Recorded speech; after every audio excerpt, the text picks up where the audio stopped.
सुप्रभात। Dhirendra पुंडी news point में आप सभी का एक बार फिर से स्वागत है।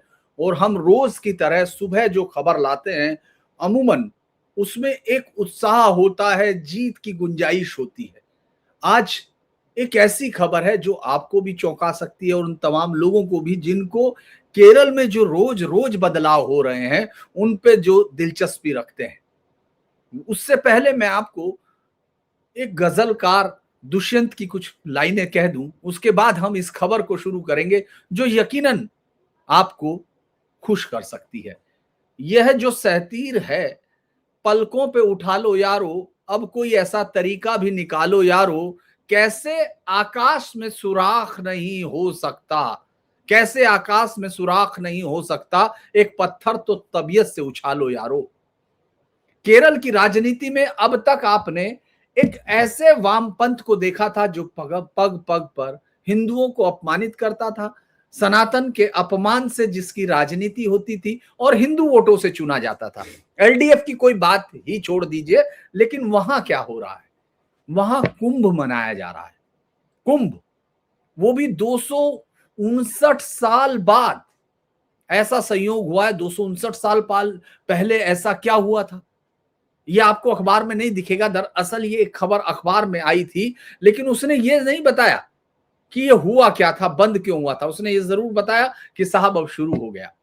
दरअसल एक तिरुवनंतपुरम की हल्की सी जीत ने सीपीएम के किले में वो दरार ला दी है कि आज वो हिंदू वोटर के लिए घुटनों के बल गिरना चाहते हैं। मल्लपुरम आपने सुना होगा ना, वही जिला जहां कई बार आवाज उठती है कि शरिया की भी लागू कर दीजिए क्योंकि यहां मुसलमान होने लगे, ये अलग कर दीजिए शहर क्योंकि यहां मुस्लिम बहुसंख्यक में है। अगर उसी जिले में, उसी नदी पर, जिस नदी को हिंदू पवित्र मानते रहे लेकिन मुसलमान वहां उस पर हल्ला मचा सकते थे अगर वहां वो अपनी धार्मिक गतिविधि करते, वहीं आज इतने जोर शोर से दक्षिण का कुंभ कहा जाने वाला वो त्योहार मनाया जा रहा है। उसकी पूजा हो रही है 18 तारीख से शुरू होके ये आगे 3 फरवरी तक चलेगा और इसके लिए पूरा गांव एक पूरा है। चूंकि वहां अब टेंट भी नहीं लग सकते, इतने सालों बाद एक आयोजन हो रहा है और उसके लिए इतनी तैयारियां एकदम नहीं हो सकती, तो लोगों ने अपने घरों के दरवाजे खोल दिए। जी हाँ,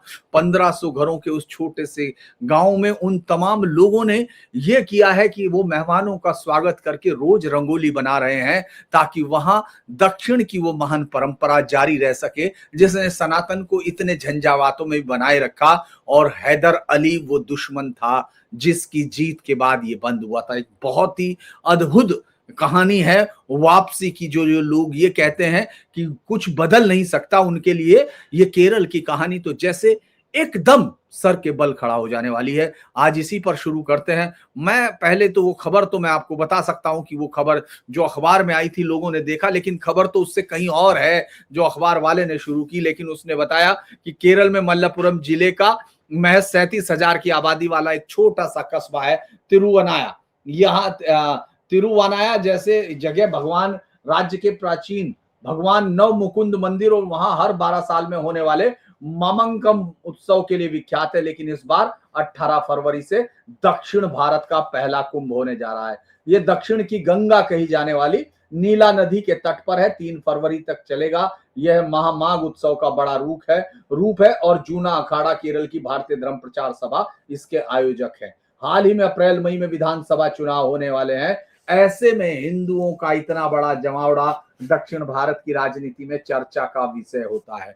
दरअसल अब हम आपको ये समझा रहे हैं छोटी सी खबर से अलग कि पहले इसके इतिहास के बारे में बताते हैं और फिर आखिर ऐसा क्यों हो रहा है ये भी बताएंगे। और उसमें एक और खबर ये है कि इसको किस तरह से जो केरल सरकार जो पहले इसके आयोजन में थी इसको रोकने में लगी थी, ये भी मैं आपको बताता हूं। लेकिन अब इसके देवासम मंत्री वीएन वासवन कुंभ के संरक्षक हैं। जिस तरह से उत्तर में कुंभ की शुरुआत में यानी जब शुरू होता है तो पेशवाई निकलती है, अब उसको पेशवाई उसका नाम बदल दिया, अखबार वाला शायद बदलने को तैयार नहीं हो रहा है क्योंकि अभी तक उसके होठों पे गंगा जमनी का जहर अभी लगा हुआ है, हटने में थोड़ा टाइम लगेगा।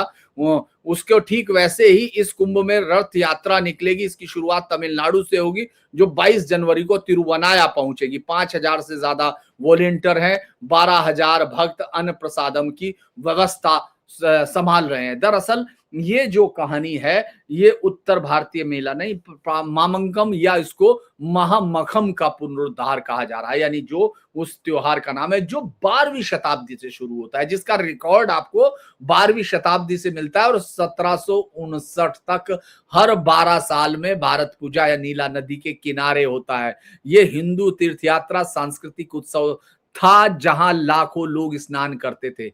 259 साल बाद, यानी इसको लास्ट में माना जाता है, रिकॉर्ड अलग अलग है, लेकिन कुछ सोर्स इसको 1766 में कहते हैं, कुछ सोर्स 1759 कहते हैं। और अब इसका आयोजन हिंदू संगठन जैसे हिंदू ऐक्य वेदी द्वारा किया जा रहा है। आखिर ये बंद क्यों हुआ था? मुझे लगता है कि हम इसी तरह से बताते हुए चलें ताकि ये बार बार वो घटना फिर वापस ना आए। आखिर ये बंद क्यों हुआ था? क्योंकि मैं इसको ढूंढ रहा था कि अगर ऐसा चल रहा था तो फिर क्या हुआ, क्योंकि ये तो तर्क परंपरा थी और बहुत, तो ये 18वीं सदी में राजनीतिक और सैन्य कारणों से बंद हुआ था। कारण क्या है? मामंकम मूल रूप से जामोरिनियानी राजाओं का नियंत्रित था, यानी हिंदू राजाओं का नियंत्रित था जो कोझिकोड यानी कालीकड़ के शासक थे। ये न केवल धार्मिक उत्सव था बल्कि व्यापारिक और राजनीतिक सभा भी थी जहां अलग अलग राज्यों से प्रतिनिधि आते थे। 1750 के दशक में मैसूर के साम्राज्य पर एक व्याभिचारी, हत्यारा, धोखेबाज और कायर हैदर अली कोझिकोड पर आक्रमण जो मैसूर पर होता है, उसके बाद वो अटैक करता है कोझिकोड पर। चूंकि आसपास के हिंदू राजाओं को हराना, वहां काफिरों को कत्ल करना, इसके अलावा बाप बेटे की कोई नहीं, धोखे से वो आदमी सत्ता पर पहुंचा था। उस धोखे को हटा के आपके इतिहास में उसको एक महान प्रशासक लिखने की एक परंपरा थी, कम से कम अब वो बंद हो। अब ये जो है 1766 में हैदर अली ने जमुरिन को हराया और इस पूरे क्षेत्र पे कब्जा कर लिया।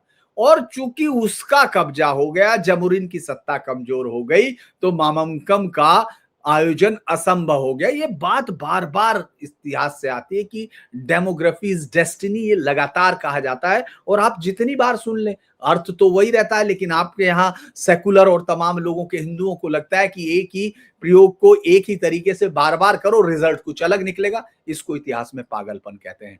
तो अंतिम आयोजन बंद होने का समय ये माना जाता है 1755 या 1766 में माना जाता है। सोर्सेज में थोड़ा अलग अलग अंतर है, लेकिन 1766 को ये माना जाता है आखिरी, क्योंकि जब हैदर अली ने यहां जीत हासिल कर ली तो जमोरिन राजाओं ने आत्मदाह किया और उनका साम्राज्य बिखर गया। 1792 के बाद श्रीरंगपट्टनम की जो संधि थी, यानी टीपू सुल्तान और ब्रिटिश इंडिया इन कंपनी के, इस क्षेत्र को और ज्यादा अस्थिर कर दिया। इससे जो उत्सव की परंपरा थी, जो फिर भी टुकड़ों में कभी हो रहा था, कोई छोटे लोग आ रहे थे, वो भी खत्म हो गया। और ये बंद होना हिंदू राजवंशों की हार और मुस्लिम शासकों के उदय से जुड़ा हुआ, लेकिन इस इतिहासकार इसे राजनीतिक अनुष्ठान का अंत कहते हैं, ना कि धार्मिक। क्योंकि आपको मालूम है वो कौन है? कुछ सोर्सेज ने इसको बाद में ये भी कहने की कोशिश की कि साहब आंतरिक विवाद हुए, लेकिन तमाम सोर्स इस बात पर एक मत है कि एक बड़ा कारण सैन्य आक्रमण था जो 259 का, जो 59 साल बाद तक इसी ऐतिहासिक गैप पर आधारित है। और ये बहुत स्टॉप अभी भी जो हुआ, अभी मैं आपको बताऊं कि इसको रोकने के बाद भी ये कोशिश की गई कि ये अभी यहां क्यों ना हो, अभी भी रोकने की कोशिश की। ये कम्युनिस्ट पार्टी ने आज की डेट में भी रोकने की कोशिश की, लेकिन रिजल्ट क्या है वो आपको हिला देता है। अब चूंकि मैं ये बता दूं कि थिरुनाया जो वनाया गांव है, ये मल्लापुरम जिला में, जो सबसे ज्यादा मुस्लिम बाहुल्य जिला है, ये मुस्लिम प्रधान जिला है। लेकिन यहाँ चूंकि ये मंदिर बहुत ही मायने रखता है। अगर 2021 का भी सेंसस नहीं आया, लेकिन हम 2011 के सेंसस पे बात कर लें तो इस जिले में 69.24% मुस्लिम थे, हिंदू महज 27.760 थे, क्रिश्चियन 1.98 और बाकी अन्य जो है 0.18 थे। और अगर हम ये देखें, अब ये जनसंख्या 45 है, लेकिन अनुपात अलग होगा। ये गांव का डेटा और भी सीमित है, ये गांव भी ज्यादातर मुस्लिम बाहुल्य है, लेकिन नदी किनारे का इलाका हिंदू तीर्थ यात्रियों के लिए बहुत महत्वपूर्ण है। केरल में मल्लापुरम को मिनी पाकिस्तान जैसी विवादास्पद टर्म से जोड़ा जाता है। लोग अलग अलग तरीके से बातें करते हैं, हम वो नहीं कह रहे। और जो केरल का अनुपात है उसमें आपको मालूम है लगभग 54% हिंदू है, बाकी 26 से ज्यादा मुस्लिम्स और 18 से ज्यादा क्रिश्चियन है। दरअसल मल्लापुरम में मुस्लिम औसत राज्य के औसत से बहुत ज्यादा है, जो केरल की डेमोग्राफी का चेंजेस दिखाता है। और 2001 से 2011 के बीच में ये कुछ लोग ये कहते हैं कि मुस्लिम जनसंख्या में 12% का वृद्धि हुई, जबकि हिंदू में 2% की गिरावट आई। ये एक अनुमानित है, लेकिन हम अब आते हैं उस पर कि आखिर इसका अभी क्या हुआ, ये ऐसा क्या हो गया कि इसको बनाने की जरूरत। दरअसल जैसे ही इस मेले को वापस लेने के लिए हिंदू ऐक्य वेदी ने शुरू किया और कुछ जूना अखाड़े के लोगों ने उसमें बातचीत की, तो एलडीएफ सरकार ने पर्यावरणीय कारणों से, यानी नदी पर अस्थायी पुल बनेगा, एक स्टॉप मेमो जारी कर दिया, यानी स्टॉप कीजिए, बंद कीजिए, ये सब चीजें हो गई। लेकिन बीजेपी और हिंदू ग्रुप्स लगातार इसको हिंदू विरोधी कहने लगे कि सरकार मुस्लिम बाहुल्य इलाके में हिंदू उत्सवों को रोक रही है। ये स्ट्रेटजी काम की गई। 15 जनवरी 2026 को मल्लपुरम के कलेक्टर ने परमिशन दी, जिससे ये आयोजन आगे बढ़ा। सीपीएम के स्पष्ट रूप से पिनरई मिजन या अन्य मंत्रियों की डायरेक्ट इन्वॉल्वमेंट नहीं है, लेकिन एलडीएफ सरकार की मंजूरी से इनडायरेक्ट सपोर्ट मिला है। और देशाभिमानी जो अखबार है, इसे सांस्कृतिक विरासत उसने कहा, लेकिन पार्टी की आलोचना से बचते हुए। मातृभूमि ने लिखा कि ये चुनावी साल है और ये सीपीएम की सॉफ्ट हिंदुत्व की स्ट्रेटजी का हिस्सा हो सकता है। दरअसल ये कोशिश करते रहे कि इनको सेकुलर माना जाता रहे और ये हिंदुओं का अपमान करते रहे। अगर इसको कहें, इसको एंटी मेजॉरिटी कम्युनलिज्म कहा वहां के अखबारों में। अगर आप उसको मधमम देखें या मनोरमा देखें, 2018 से 2019 में सबरीमाला के विवाद ने, आपको याद होगा, सीपीएम सरकार के जो सुप्रीम कोर्ट के फैसले पर जिस उत्साह के साथ उसको लागू किया था महिलाओं के, उसी से हिंदू वोटर्स के अंदर एक खड़ा होना शुरू हुआ था, उनके अंदर एक भाव आना शुरू हुआ था। बीजेपी ने इसको हिंदू विरोधी कहा था और हिंदू ने एक ऑप्शनल एड में लिखा था कि सीपीएम को 2019 के चुनाव में, इसका लोकसभा के चुनाव में भारी नुकसान हुआ था। आपको याद होगा उस समय बीजेपी चूंकि उसको चुनौती देने की स्थिति में नहीं थे, लिहाजा हिंदुओं का वोट पहली बार इतनी बड़ी संख्या में कांग्रेस को मिला था और बुरी तरह धूल चटाई गई थी सीपीएम को। 2023 में एन शमशेरे ने गणेश और हिंदू मिस पर, याद होगा, कमेंट्स कहा था विज्ञान से पहले मिथ है सीपीएम ने, लेकिन बाद में उसको डिफेंड किया क्योंकि हिंदू विरोध शुरू हो गया था और ऑर्गेनाइजर ने सीधे तौर पर लिखा कि ये हिंदू फोबिया है। 2024 का आपको याद होगा, सीपीएम का नेता ये उदय भानु, उसने हिंदू देवताओं पर कहा कि चाइनीज स्नैक्स और मंकी खाते हैं, भारत में पूछते हैं, चाइनीज स्नैक्स और मंकी खाते हैं और भारत में उनको पूछते हैं। डेक्कन हेरल्ड जैसे अखबार ने इसको लिखा कि ये हिंदू सेंटिमेंट का इंसल्ट है। 2025 में स्कूल में गणपति पूजा को डिसरप्ट कर दिया था, उन्होंने कहा कि आरएसएस गुजरात मॉडल आरोप है और सीपीएम ऑफिस में नमाज की अनुमति है लेकिन पूजा की नहीं। ये सब चीजें वहां चल रही थी। और अभी आपको मैंने वो बाकायदा खबर भी बताई थी, आपको जिक्र किया था कि केरल के लॉटरी डिपार्टमेंट ने सुवर्णम के टिकट पर जो एक वो छापा था, शिवलिंग पर मेंस्ट्रुअल ब्लड दिखाते हुए, तब भी इसको सनातन का अपमान किया था। क्या वो फाइल की गई थी, इस पर कंप्लेंट फाइल हुई थी, लेकिन इसको फ्रीडम आर्ट कहा और इससे बैकफुट पे आ गई थी। इसके बाद माध्यम जैसे अखबार ने भी इसको कहा, माध्यम ने, कि यह अनावश्यक विवाद है लेकिन सेकुलर छवि को नुकसान पहुंचाएगा। सीपीएम की पुरानी आदतें नहीं बदल रही, लेकिन अब चुनावी दबाव आ गया। अब जो मातृभूमि में कई सारे ऐसे उसने ऐड लिखे कि सीपीएम की माइनॉरिटी की जो अपीजमेंट की पॉलिसी है वो लोगों को परेशान कर रही है। जैसे आईयूएमएल और एसडीपीआई से अलग अलग जगह इसका टकराव हो रहा है और ज्यादातर अखबार सबरीमाला को टर्निंग पॉइंट कह रहे, जहां पहली बार सीपीएम ने अपने हिंदू वोट खोए।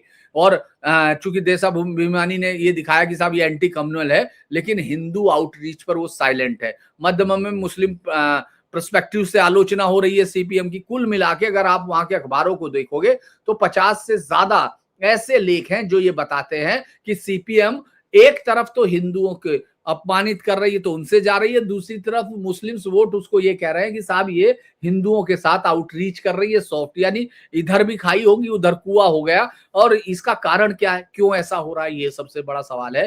तो 9 और 11 दिसंबर को जो इलेक्शंस हुए उसमें यूडीएफ जीती, यानी कांग्रेस लेड गठबंधन जीता है, एलडीएफ दूसरे नंबर पर है, लेकिन एनडीए ने इतिहास रचा है।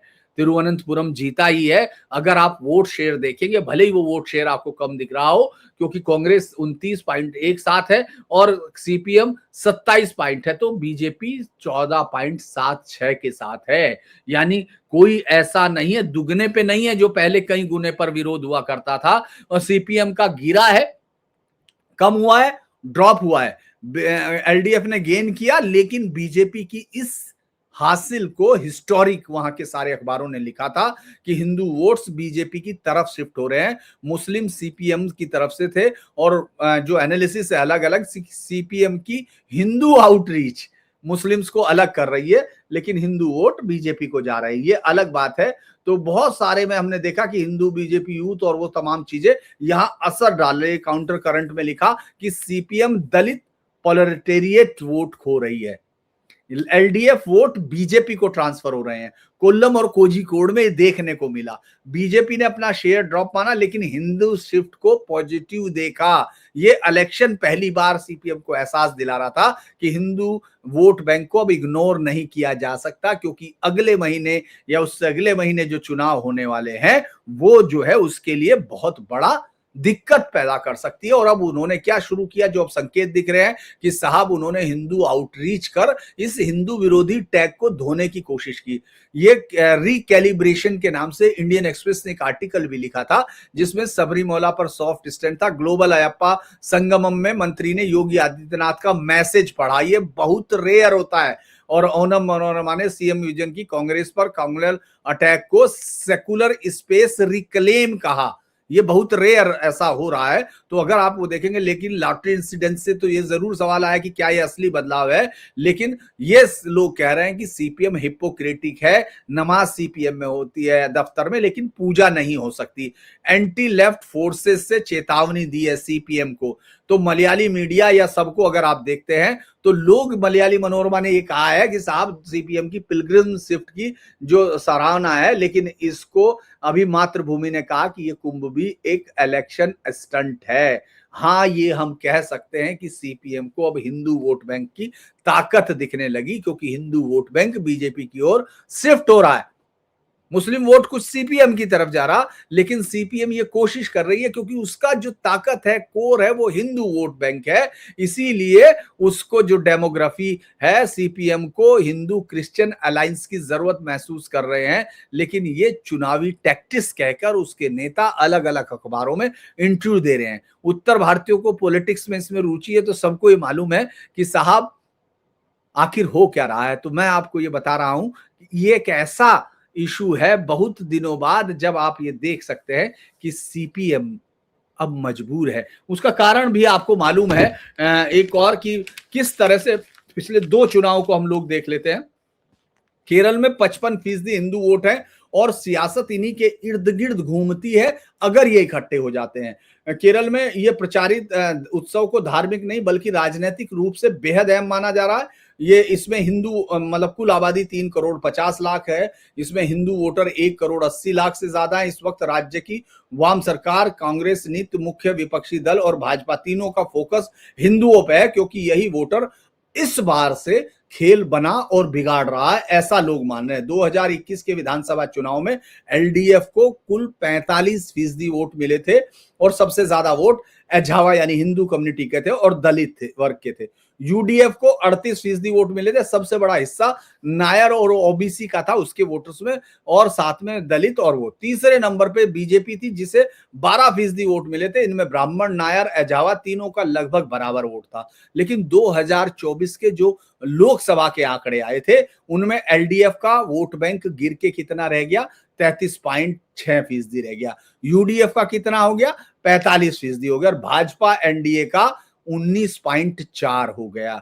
यानी वो लगभग रीच कर रही है, अपने उसको बढ़ा रही है। इसीलिए हिंदू वोटर अब सियासत के केंद्र में हो गया, क्योंकि राज्य सरकार पिछले साल सितंबर में अंतर्राष्ट्रीय अयप्पा सम्मेलन, जहां उसने योगी आदित्यनाथ का संदेश पढ़ा था, और तिरुवनंतपुरम के बाद तो जो भाजपा की जीत हुई है, अब लगातार हिंदू आउटरीच के प्रोग्राम लगभग तीनों पार्टियां कर रही हैं। और ये हालत सिर्फ यहां नहीं है, ये लोग ये भी कह रहे हैं कि उधर बंगाल में देखिए, ममता बनर्जी दुर्गा आंगन के बाद अब वो पहुंच गई है सिलीगुड़ी में, महातीर्थ बन रहा है, जगन्नाथ धाम बन चुका, और वाराणसी की तर्ज पर कोलकाता में हुगली नदी के किनारे गंगा आरती हो रही है। और इससे भी बड़ा चेंज तो डीएमके सरकार जो अभी लड़ रही है, दीपा थून पे लड़ रही है, कोर्ट के आदेश नहीं मान रही है, लेकिन वो अपने हिंदू समर्थकों को, उसको मालूम है कि लोग बिखरेंगे, तो इसीलिए वो क्या कह रही है कि 1000 साल पुराने 700 हिंदू मंदिरों का जीर्णोद्धार कराएंगे। 4000 मंदिरों में वो कुंभाभिषेक कर रहे हैं, और 6000 करोड़ रुपए वो जारी करेंगे, जो नवीनीकरण होगा मंदिर के। यानी अब वो सरकार कह रही है कि हम हिंदू मंदिरों को एक दूसरे से जोड़ने का सर्किट भी बनाएंगे। तो दोस्तों देखना कितना आसान है बदलना, बशर्ते आप खुद को बदल लें। क्योंकि सवाल ये नहीं कि कौन सी पार्टी आएगी जाएगी, सवाल ये है कि क्या इस देश की जो बहुसंख्यक आत्मा है, जो इस देश का सनातन जो कोर है, या इस देश के होने का आधार है, उस पर चोट पहुंचाकर लंबे समय तक ये तमाम पार्टियां उसको खत्म करने में अपना योगदान देती रही। लेकिन जैसे ही सनातन की चेतना जागती है, क्योंकि मैं बार बार कोई धर्म भीरू की तरह नहीं बोल रहा हूं, या कोई धर्म का कोई गुरु बोल रहा हूं, मैं एक पत्रकार के तौर पर कह रहा हूं कि इस देश का अस्तित्व ही धर्म के आधार पर है, सनातन के। तो जब आप उसको चोट पहुंचाने की कोशिश करते हैं, तो आप इस देश के आधार पर चोट पहुंचाते हैं। लंबे समय से कम्युनिस्ट ये काम करते हैं, और अब मुझे लगता है कि इस फैसले के बाद अब ये कहा जा सकता है कि हाँ, एक पत्थर हिंदुओं ने जरा तबीयत से क्या उछाला, सारे राजनेता निकल आए साफ होने के लिए। अगर आपको वीडियो अच्छा लगे तो आप इसको लाइक कीजिए, सब्सक्राइब कीजिए, शेयर कीजिए, जिसकी हमको सबसे ज़्यादा ज़रूरत है। अभी हमको हमारे रीच बढ़ानी होगी, अभी हमारे वीडियोस को लाइक करने होंगे, हमको शेयर करना होगा, ताकि हमारी व्यूज़ संख्या बढ़े, ताकि हम इसको एक लेवल पर रख सकें। उसी तरह से अगर आप सहयोग करना चाहते हैं तो आप मेंबर भी बन सकते हैं, क्योंकि एक मेंबर की निश्चित संख्या होने से भी फ़र्क पड़ता है चैनल पर। और अगर आप क्यूआर कोड करके स्कैन करके अगर सहयोग करना चाहें तो वो भी कर सकते हैं। आपका दिन शुभ हो। नमस्कार।